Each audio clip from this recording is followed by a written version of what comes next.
येडियुरप्पा थेटपणे मागणी करतात की ज्यांनी ज्यांनी कोणी मदत केलेली आहे त्यांच्यावरती कारवाई व्हावी, फक्त मास्टर माइंड पर्यंत आम्ही पोहोचतो आणि त्याला शिक्षा होईल अशी भूमिका नसावी. सूरज चव्हाण जी आपण आहात सोबत.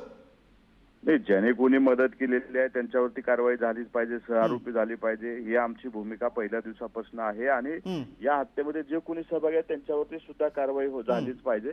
परंतु जाणीवपूर्वक काही लोक स्वर्गीय संतोष देशमुख यांच्या हत्येचं राजकारण करू इच्छित आहेत, आपले राजकीय विरोध म्हणून त्याच्याकडे बघू इच्छित. पण प्रत्येकाने सूरज चव्हाणजी इथे एक गोष्ट आपल्याला एक गोष्ट आपल्या निदर्शनास आणून देतो. जे दोषारोप पत्र सीआयडी कडनं दाखल करण्यात आलं आहे त्यामध्ये वाल्मिक कराडचं नाव अग्रस्थानी आहे. पहिल्या क्रमांकाचा आरोपी म्हणून वाल्मिक कराडचं नाव या सगळ्या प्रकरणामध्ये आहे. ज्या वाल्मिक कराडचे धनंजय मुंडे यांच्याशी आर्थिक संबंध असल्याचं सुद्धा अनेकदा आरोप झालेले, तशी माहिती समोर आलेली आहे. आणि त्यानंतर हा खरं तर नैतिकतेचा मुद्दा तुमच्या पक्षासाठी बनतोय. आता वाल्मिक कराड यांचे संबंध बीड जिल्ह्यातील सर्व पक्षातल्या नेत्यांशी आहेत.